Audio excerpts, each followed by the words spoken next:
Hello అండి, బాగున్నారా? నేను బాగున్నాను.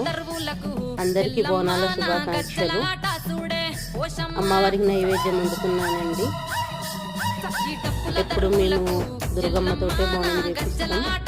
అమ్మ చేస్తే మాకు మంచి జరుగుతుందని మా నమ్మకం. మంచి జరుగుతుంది కూడా.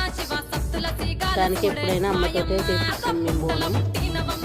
అందరూ బాగుండాలని, ఆ తల్లి అందరిని చల్లగా చూడాలని మనస్ఫూర్తిగా కోరుకుంటున్నాం.